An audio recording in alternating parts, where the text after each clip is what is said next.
მართლმადიდებელი ეკლესია კი ხარებას ზეიმობს.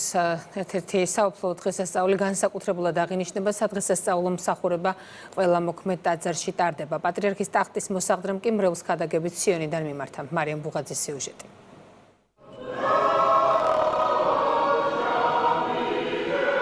დღე, როდესაც ღვთისმშობელს მთავარ ანგელოზმა გაბრიელმა მაცხოვრის შობა ახარა და დღე, რომელიც კაცობრიობის ხსნის დასაბამი გახდა დღეს, საქართველოში მოქმედ ყველა მართლმადიდებელ ეკლესიაში საზეიმოდ აღინიშნა.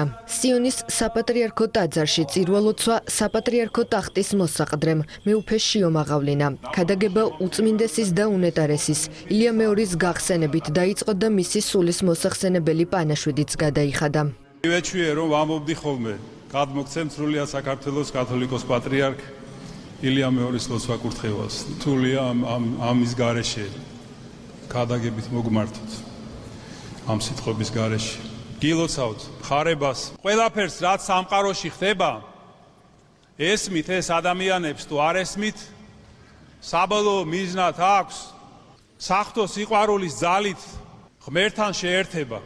ხარების დღესასწაული როგორც სიმდაბლის გამორჩეული მაგალითი. პატრიარქის მოსაყდრემ ქადაგებისას თქვა, რომ სწორედ ღვთისმშობლის სიმდაბლითა და უფლის ნებაზე მინდობით დაიწყო კაცობრიობის გადარჩენის და რწმენაში გაძლიერების ისტორია.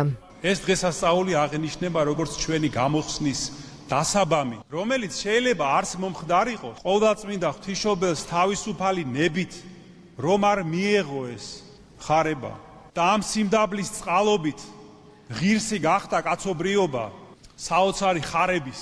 მხოლოდ ამ სიმდაბლეში შეიძლება იშვას ნამდვილი ღვთის სიყვარული.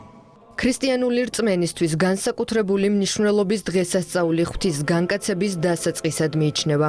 მსხვერპლი, რომელიც ღმერთმა კაცობრიობისთვის გაიღო, მისი უპირობო და უსაზღურო სიყვარულის გამოხატულებაა ადამიანების მიმართ. ამ პერიოდში განსაკუთრებულად და მკაფიოდ ჩანს ის, რომ თუ რას აკეთებს ქრისტე ადამიანის ხსნისათვის. და სწორედ ამიტომ დღევანდელ დღეს განსაკუთრებულად მნიშვნელოვანია და გადამწყვეტია ადამიანის საპასუხო ნაბიჯი უფლისადმი. ხარების ჯამს ღვთისმშობლის წიაღში ჩაისახა მაცხვარი. როგორც საეკლესიო მოძღვრები განმარტავენ, რომ არა ხარება არ იქნებოდა არც ჯვარცმა, არ იქნებოდა არც შობა, არ იქნებოდა არც აღდგომა. ხარებაშია ყველაფერი თავმოყრილი. დღევანდელი დღე მართლმადიდებელი ქრისტიანებისთვის განსაკუთრებული სიხარულის და იმედის მომცემია. ეს დღე გახდა შანსი, რომ ადამიანები რწმენაში გაძლიერებულიყვნენ და ცხოვრების ახალი ეტაპი დაეწყოთ. ეს არის უდიდესი დღესასწაული ხსნა ერისა, ჩვენი სულისა. ეს გვაძლევს იმედს, რა თქმა უნდა, რომ სიხარული გვექნება ყველას გულებში.